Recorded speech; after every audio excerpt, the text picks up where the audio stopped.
আসসালামু আলাইকুম শিক্ষার্থী বন্ধুরা, কেমন আছো? অনলাইন ক্লাসে তোমাদের সবাইকে স্বাগতম। আসো, আজকে আমি আমার পরিচয়টা দিয়ে নিচ্ছি। প্রিয়াঙ্কা মজুমদার, সহকারী শিক্ষক, পুলিশ লাইন উচ্চ বিদ্যালয়, কুমিল্লা।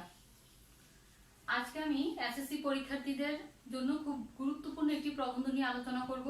আমাদের বাংলা প্রথম পত্র বইয়ের সাহিত্যের রূপ ও রীতি প্রবন্ধটি নিয়ে। বন্ধুরা, এটি তোমাদের জন্য খুবই গুরুত্বপূর্ণ, বিশেষ করে যারা সাহিত্য ছাত্র বা সাহিত্য সম্পর্কে জানতে আগ্রহী তাদের জন্য এই প্রবন্ধটি খুবই গুরুত্বপূর্ণ। সাহিত্যের রূপ ও রীতি প্রবন্ধটি লিখেছেন হায়াত মাহমুদ। লেখকের পরিচয় সম্পর্কে আমরা প্রথমে কিছুটা জেনে নিব। হায়াত মাহমুদ পশ্চিমবঙ্গের হুগলি জেলায় 2রা জুলাই 1939 সালে জন্মগ্রহণ করেছিলেন। তিনি ঢাকা বিশ্ববিদ্যালয় থেকে স্নাতকোত্তর ডিগ্রি অর্জন করেছেন। পরবর্তীতে হায়াত মাহমুদ কলকাতার যাদবপুর বিশ্ববিদ্যালয়ে পিএইচডি ডিগ্রি অর্জন করেছেন। সাহিত্যের রূপরীতির প্রাবন্ধিক বা লেখক হায়াত মাহমুদের কর্মজীবন শুরু হয়েছিল চট্টগ্রাম বিশ্ববিদ্যালয়ের অধ্যাপনার মধ্য দিয়ে, আর জাহাঙ্গীরনগর বিশ্ববিদ্যালয়ে অধ্যাপনা শেষে তিনি অবসর জীবনযাপন করেন। তার উল্লেখযোগ্য গ্রন্থ হচ্ছে স্বগত সংলাপ, প্রেম অপ্রেম নিয়ে বেঁচে আছি, এটি কাব্যগ্রন্থ। এছাড়াও তিনি রবীন্দ্রনাথের কিশোরী জীবনী, নজরুল ইসলামের কিশোর জীবনী রচনা করেছেন। আচ্ছা, এই হলো মোটামুটি আমাদের সাহিত্যিক লেখক হায়াত মাহমুদের কিছু গুরুত্বপূর্ণ বিষয় তোমাদের সাথে শেয়ার করলাম।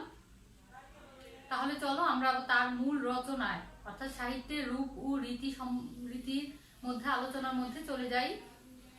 বন্ধুরা, সাহিত্য কি? আমি যদি তোমাদেরকে এখন প্রশ্ন করি বা যে কেউ তোমাদেরকে প্রশ্ন করুক যে সাহিত্যের রূপ ও রীতি জানলাম, সাহিত্যটা কি? সাহিত্যটা খুব সহজভাবে যদি আমি তোমাদের কাছে উপস্থাপন করতে যাই, রবীন্দ্রনাথ ঠাকুর বলেছিলেন একের সহিত অন্যের মিলনের মাধ্যমটাই হচ্ছে সাহিত্য। হ্যাঁ বন্ধুরা, একের সাথে অন্যের মিলনের মাধ্যমই হচ্ছে সাহিত্য। সাহিত্যের মধ্য দিয়ে আমরা কি পাঠক সমাজের সাথে, দর্শক সমাজের সাথে পরিচিত হতে পারি। লেখকের জীবনানুভূতি, জীবনের বিভিন্ন ধরনের অভিজ্ঞতা শেয়ার করতে পারে। আমরা খুব কাছাকাছি, লেখক আর পাঠকের মধ্যে খুব কাছাকাছি চলে যাই কিসের মাধ্যমে? সাহিত্যের মাধ্যমেই। বন্ধুরা, সাহিত্যের রূপ ও রীতি প্রবন্ধে নামকরণটা কিভাবে এসেছে? নামকরণটা হয়েছে এই প্রবন্ধের বিষয়বস্তুর আলোকে। আমরা জানি একটা রচনার রচনাটাকে কি করে তোলে? একটি আদর্শ নামকরণ একটি রচনাকে সার্থক ও সুন্দর করে তোলে। তাহলে আমরা যদি বলি সাহিত্যের রূপ ও রীতির নামকরণটা কিভাবে এসেছে, এটার বিষয়বস্তুর আলোকে এটা নামকরণ করা হয়েছে। আচ্ছা, সাহিত্যের রূপ ও রীতির মধ্যে যদি সাহিত্যের রূপ বলতে আমরা কি বুঝি? সাহিত্যের রূপ বলতে আমরা বুঝি সাহিত্যের বিভিন্ন শাখা, যেমন গল্প, উপন্যাস, নাটক, ছোট গল্প, মহাকাব্য, গীতি, কবিতা, সবকিছুই হচ্ছে সাহিত্যের বিভিন্ন শাখা। আর সাহিত্যের রূপ ও রীতি হচ্ছে এই সব শাখাগুলোর কিভাবে নির্মিত হয়েছে, এইসব শাখাগুলো কিভাবে নির্মিত হচ্ছে সে বিষয়ে পর্যবেক্ষণ ও আলোচনা। ঠিক আছে বন্ধুরা, তাহলে সাহিত্যের রূপ ও রীতির মানেটা কি বা এটা বলতে কি বুঝাচ্ছে আমরা সহজেই কিন্তু এই উত্তরটা বলতে পারবো। আচ্ছা, সাহিত্যের রূপ ও রীতির সম্পর্কে লেখক বা প্রাবন্ধিক নিজে মন্তব্য করেছেন সাহিত্য হচ্ছে একটি বিশাল পরিধির বিষয়। তাহলে এই দেখো, এই যে হায়াত মাহমুদ বা লেখকের উক্তি থেকে, লেখকের কথা থেকে কিন্তু আমরা বুঝতে পারি যে সাহিত্যের গভীরতা কতটুকু। অর্থাৎ সাহিত্যের গভীরতাটা হচ্ছে বিশাল। সাহিত্য একটি খুব পরিধির বিষয়। সাহিত্যের রূপরীতি প্রবন্ধে সেগুলাই লেখক আমাদের সামনে তুলে ধরেছেন। সেই পরিধির বিষয়, সেই সাহিত্যের বিভিন্ন শাখা প্রশাখার বর্ণনা দিয়েছেন। সেই সাথে সাহিত্যের বিভিন্ন সাহিত্যিকের সাহিত্যকর্মগুলো নিয়ে আলোচনা করেছেন। সেই সাহিত্যকর্মগুলোর নাম আমরা জানতে পারবো, সেই সাথে সাহিত্যকর্মের লেখকগুলোর নাম আমরা জানতে পারবো সাহিত্যের রূপরীতি প্রবন্ধে। বন্ধুরা, সাহিত্যের রূপরীতি প্রবন্ধের যে শাখাগুলো বর্ণনা করা হয়েছে, তোমরা যদি সেই শাখাগুলার বৈশিষ্ট্য বর্ণনা খুব ভালোভাবে আয়ত্ত করতে পারো, তাহলে তোমাদের জন্য সুবিধা হচ্ছে এসএসসি পরীক্ষায় তোমাদের প্রায় প্রশ্ন থাকে সৃজনশীল প্রশ্নে বর্ণনামূলক প্রশ্নে তোমাদের প্রয়োগমূলক ও উচ্চতর দক্ষতা উত্তর কিন্তু দিতে হবে। এগুলোর বৈশিষ্ট্য জানা থাকলে দিতে পারবে। যেমন আমি তোমাদের সাথে প্রথমে শেয়ার করছি, সাহিত্যের রূপরীতি প্রবন্ধে তোমাদের গল্প, উপন্যাস, নাটক, ছোট গল্পের বিভিন্ন বৈশিষ্ট্য দেয়া থাকবে উদ্দীপকে। ঠিক আছে, বলা থাকবে না যে এটা কি গল্পের বৈশিষ্ট্য, না এটা কি ছোট গল্পের বৈশিষ্ট্য, না উপন্যাসের বৈশিষ্ট্য। তোমার যদি বন্ধুরা জানা থাকে, এই বৈশিষ্ট্যগুলো তুমি মিলিয়ে প্রয়োগমূলকে সহজেই উত্তর করতে পারবে, যেটা কিসের সাথে তোর উদ্দীপকে বিষয়বস্তু কিসের সাথে বা সাহিত্যের কোন শাখাকে নির্ধারণ করে বা কোন শাখাকে নির্দেশ করে তোমার সপক্ষে যুক্তি দেখাও। তখন যদি উপন্যাসে তোমার কি থাকে, উপন্যাস সম্পর্কে ধারণা থাকে, তাহলে প্রয়োগে সহজেই তুমি লিখতে পারবে যে উপন্যাস সম্পর্কে বলা হয়েছে, আর তুমি যুক্তিগুলা তুলে ধরবে। তাহলে তোমার প্রয়োগের উত্তর তুমি 3-এ 3 পেয়ে যাবে। শিক্ষার্থী বন্ধুরা, আমি আর কথা না বাড়িয়ে সহজে সাহিত্যের বিভিন্ন শাখার মধ্যে চলে যাচ্ছি। সাহিত্যের শাখাগুলোর মধ্যে হায়াত মাহমুদের খেয়াল করো, সাহিত্যের রূপরীতি প্রবন্ধে সাহিত্যের শাখার মধ্যে প্রথমেই তিনি বলেছেন কবিতা নিয়ে। কবিতাটা কি বন্ধুরা? কবিতাটা হচ্ছে ছন্দবদ্ধ ভাষায় যা লেখা হয় তাই হচ্ছে কবিতা। আর কবিতার প্রাণ কি? কবিতার প্রাণ হচ্ছে কি? কবিতার প্রাণ হচ্ছে ছন্দ। ছন্দ ছাড়া কবিতা হবে না। কবিতার প্রধান দুটি রূপ ভেদ আছে আমরা জানি, একটা হচ্ছে কি গীতি কবিতা, আর একটা হচ্ছে মহাকাব্য। আমরা প্রথমে মহাকাব্য সম্পর্কে আলোচনা করব।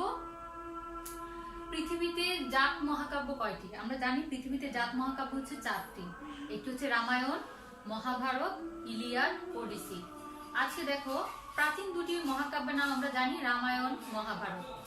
আমরা খুব এই যে রামায়ণ মহাভারত, নিশ্চয়ই এগুলোর কিছু নির্দিষ্ট বৈশিষ্ট্য আছে, অর্থাৎ মহাকাব্যের বৈশিষ্ট্য আছে। মনোযোগ সহকারে শুনবে, মহাকাব্যের কিছু বৈশিষ্ট্য নিয়ে আমি আলোচনা করছি। মহাকাব্যের প্রথম বৈশিষ্ট্যই হচ্ছে মহাকাব্য বিশাল পরিধির হবে, বিশাল আকার হবে, দীর্ঘকার গল্প হবে।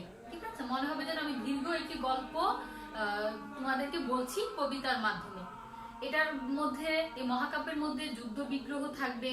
মহাকাব্যের মধ্যে নায়ক হবে সৎ বংশজাত। ঠিক আছে, খুব মানে বীর বেশি সে কাব্যের মধ্যে দেখা যাবে, যুদ্ধ বিগ্রহ করছে, যুদ্ধ করছে। মহাকাব্যের বিশাল আকার থাকবে, সেই সাথে পটভূমিও দীর্ঘকার হবে।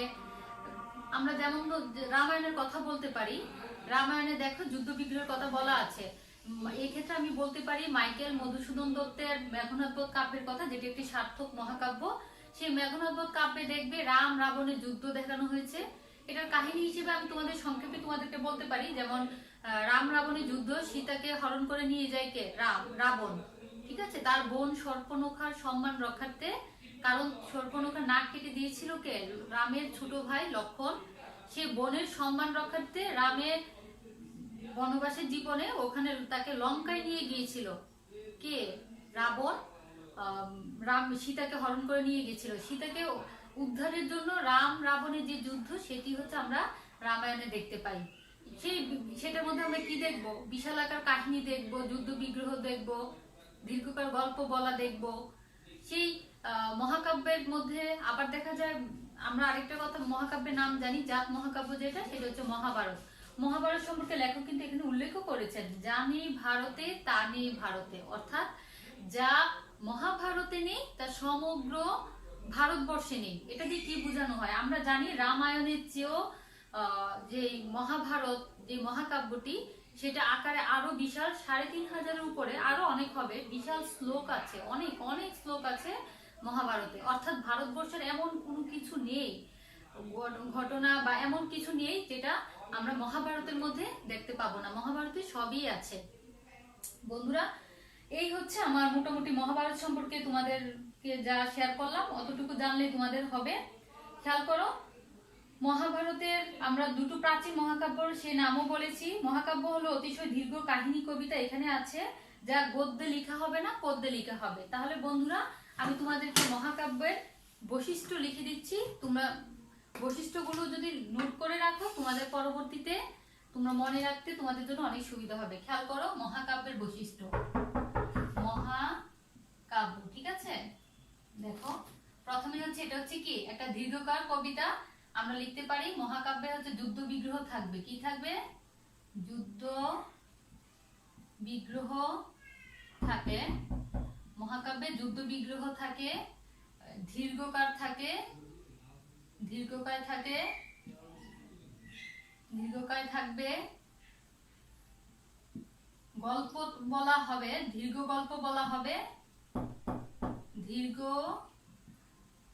গল্প বলা হয়, যা কিনা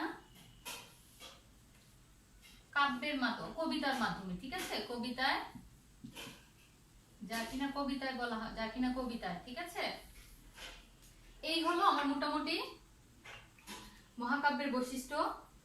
মহাকাব্যের মূল লক্ষ্য হচ্ছে কি? দীর্ঘ গল্প বলা।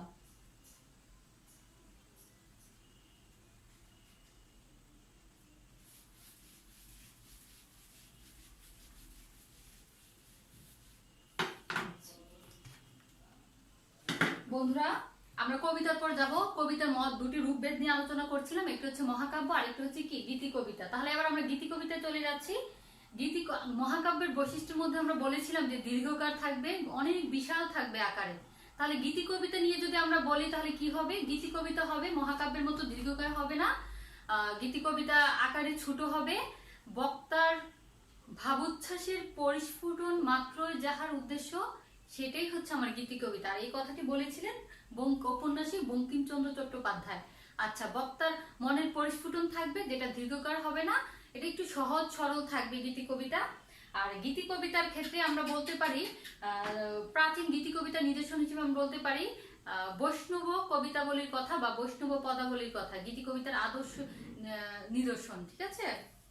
তাহলে গীতি কবিতা আকারে কি থাকবে? গীতি কবিতার বৈশিষ্ট্য বন্ধু লিখতে পারি, আকারে তেমন বড় হবে না, বক্তার ভাবোচ্ছ্বাসের পরিস্ফুটন থাকবে, অনুভূতি সাধারণত, কবির অনুভূতি সাধারণত দীর্ঘকার হবে না। তাহলে দেখো, খেয়াল করো, গীতি কবিতার বৈশিষ্ট্য, গীতি কবিতা এটার বৈশিষ্ট্য থাকবে আকারে বিশাল নয়, আকারে বিশাল হবে না, ঠিক আছে। গীতি কবিতার বৈশিষ্ট্য হবে আকারে বিশাল হবে না। খেয়াল করো, ক্ষেত্র বিশেষে দীর্ঘ হতে পারে, বক্তার ভাবোচ্ছ্বাসের পরিস্ফুটন থাকবে, বক্তার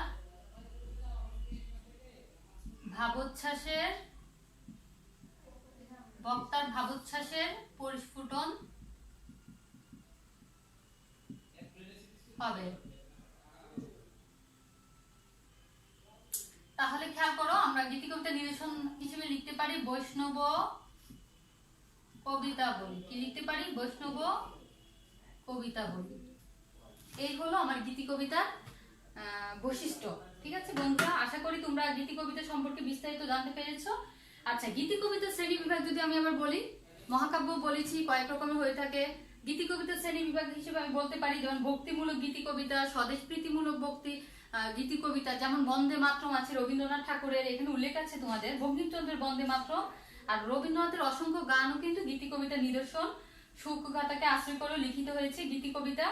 আচ্ছা, বাংলা কবিতার দুটি ধারার জনক হচ্ছেন কাজী নজরুল ইসলাম, যাকে আমরা বিদ্রোহী কবি বলে থাকি। আরেকটি ধারার জনক হচ্ছে পল্লী কবি জসীমউদ্দিন, যাকে আমরা পল্লী কবি হিসেবে চিনে থাকি। জসীমউদ্দিনের আমরা সুজন বাদিয়ার ঘাট, নকশিকাঁথার মাঠ, বালুচর, রাখালি, তারপর নকশিকাঁথার মাঠ যে গাথা বা কাহিনী কাব্যটি আছে সেটি হচ্ছে বিশ্ব সমাজে সমাদৃত, আমরা সকলেই জানি। আর কাজী নজরুল ইসলামের বিদ্রোহী কাব্য গ্রন্থ আছে, দুলন চাপা আছে, অনেক বিখ্যাত কবিতা আছে। যাই হোক, আমরা পরবর্তীতে নাটকে চলে যাব। সাহিত্যের বিভিন্ন শাখার মধ্যে নাটক আরেকটি গুরুত্বপূর্ণ শাখা। নাটকের ক্ষেত্রে বলতে পারি সর্বাপেক্ষা প্রাচীন, সাহিত্যের সর্বাপেক্ষা প্রাচীন হচ্ছে বিশ্ব সাহিত্যে নাটক সর্বাপেক্ষা প্রাচীন। তবে মনে রাখতে হবে, নাটক প্রথমে পুস্তকে মুদ্রিত ছিল না। নাটক কি হতো? নাটক অভিনীত হতো, ঠিক আছে। দর্শক সমাজে নাটককে অভিনয় করা হতো। নাটককে এই জন্য কি বলা হয়? দৃশ্যকাব্য বলা হয়। আমরা নাটকের সংজ্ঞার মধ্যে বলতে পারি যা দৃশ্য ও শ্রব্যকাব্যের সমন্বয়ে রঙ্গমঞ্চে দর্শকের সামনে কি হয়, মঞ্চায়িত করা হয় বা অভিনীত করা হয়, সেটাই হচ্ছে নাটক। তাহলে নাটক আমরা একসাথে শুনতেও পাই, একসাথে কি দেখতেও পাই, সেই জন্য আমরা নাটকে বলবো শ্রব্যকাব্য ও দৃশ্যকাব্য। খেয়াল করো, নাটকই হচ্ছে একমাত্র শাখা যা সরাসরি সমাজ ও পাঠক গোষ্ঠীকে কি করবে, প্রভাবিত করবে, সরাসরি প্রভাবিত করে। আচ্ছা ঠিক আছে, নাটকের লক্ষ্য পাঠক নয়, নাটকের লক্ষ্য সবসময় কি দর্শক সমান। উপন্যাসের যেমন লক্ষ্য থাকে পাঠক পড়বে, আর নাটকের লক্ষ্য থাকে যে দর্শকরা নাটকটি দেখবে, উপভোগ করবে। নাটক মূলত 5টি অঙ্কে বিভক্ত থাকে। আমরা পরবর্তী ক্লাসে নাটকের 5টি অঙ্ক সম্পর্কে বিস্তারিত জানবো, ঠিক আছে। সেই সাথে আমরা দ্বিজেন্দ্রলাল রায়, কাজী নজরুল ইসলাম, রবীন্দ্রনাথ ঠাকুর, দীনবন্ধু মিত্র, মীর মোশাররফ হোসেনের কিছু নাটক বা কিছু সাহিত্যকর্ম নিয়ে আলোচনা করব। বন্ধুরা আজকে অতটুকুই। আগামী ক্লাসে আমি তার পরবর্তী সাহিত্যের শাখাগুলো নিয়ে পরবর্তী ক্লাসে তোমাদের সামনে বিস্তারিত আলোচনা করব। প্রত্যেকেই মনোযোগ দিয়ে আমার আলোচনা শুনবে, সেই সাথে তোমরা পাঠ্য বইটাকে খুব গুরুত্ব সহকারে দেখবে। ঠিক আছে বন্ধুরা, আজকে এই পর্যন্তই। সবাই ভালো থাকো। আল্লাহ হাফেজ।